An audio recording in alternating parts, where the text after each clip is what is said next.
مر والنتيجة لا زالت 0-0.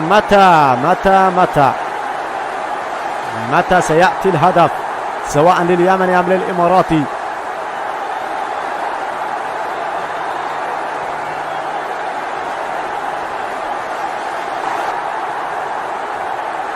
تعود الكرة في وسط الميدان. عبد الرحمن الخضر، الله على التمريرة الخضر. محاولة يمنية، فرصة في الجهة اليمنى، كرة خطيرة للمنتخب اليمني. المحاولة هنا العرضية، هنا المحاولة الخطيرة في منطقة الجزاء في الصندوق خطيرة. يحاول أمامنا اللاعب أحمد الموشكي. الله،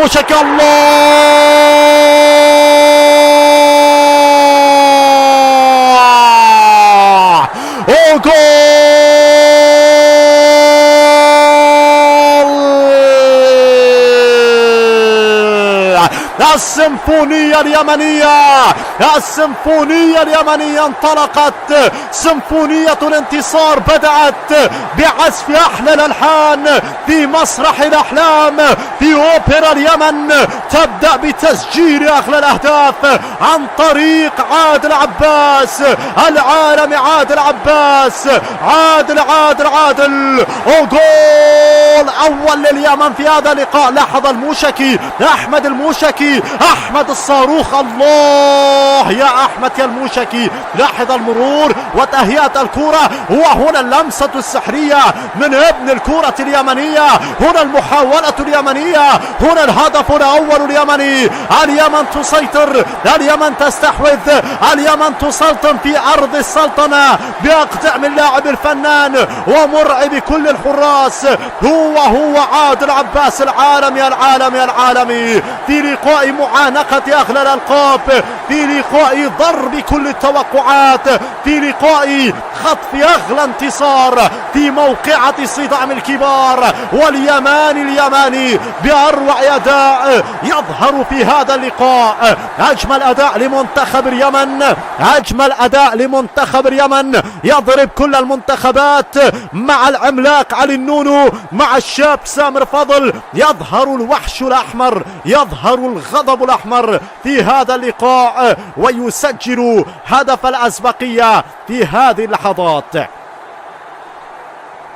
إذن التقدم للمنتخب اليمني، التعملق للمنتخب اليمني. سقوط عبد العليم مصطفى، فرحة يمنية. جمهور اليمن هنا يتنفس السعداء. هنا التدخل من اللاعب البديل ميت علي على عبد العليم مصطفى. اليمني يشق طريقه نحو الانتصار، اليمن يشق طريقه نحو النهائي، اليمن يشق طريقه نحو معانقة أغلى الألقاب.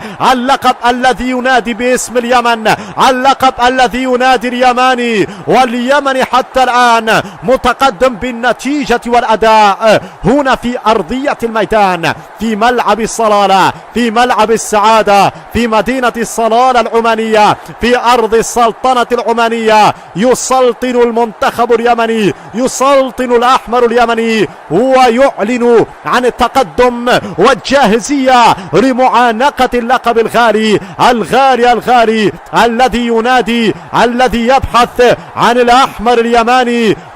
على اليمني في هذا اللقاء الذي يتقدم بأروع الأشكال. والنتيجة حتى الآن لمصلحة اليمن 1-0. وهنا أمامنا المحاولات لا زالت مستمرة، الضغط مستمر. منتخب اليمن، ما يعجبني بهذا المنتخب أولا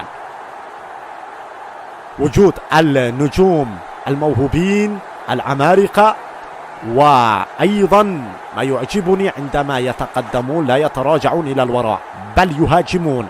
هذا هو تكتيك سامر فضل المدرب الهجومي، علي النونو الهجومي. فرصة يمنية، هي يمنية، محاولة يمنية، كرة يمنية. ماذا يقول الحكم؟ لا وجود لأي شيء. القوة الضاربة اليمنية تظهر، المحاولات اليمنية الخطيرة، وضربة ركنية للأحمر اليمني في هذه الأوقات. ضربة ركنية لمنتخب اليمن، ضربة ركنية للمنتخب اليمني. فرصة يمنية للوصول إلى الشباك للمرة الثانية. هل يصلون للمرة الثانية إلى الشباك؟ الجمهور العائلة اليمنية المحترمة والعفيفة في المدرجات.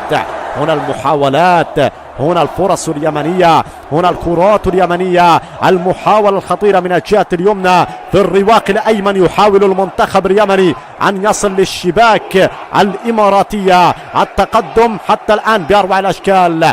دائما كنا وجه خير وفال خير على المنتخبات اليمنية. الحمد لله كنت المعلق الذي علق على بطولة تاريخية لليمن في عام 2021 عندما حصل المنتخب اليمني الوطني للناشئين على بطولة غرب آسيا للناشئين. حين كنت أنا المعلق على تلك البطولة والفرحة اليمنية العارمة في كل بقاع اليمن. واليوم أيضا أرجع إليكم من خلال هذه البطولة أيضا، وحتى الآن الحمد لله نحن فالخير على المنتخب اليمني، وحتى الآن يتجه لنهائي الأحلام لرفع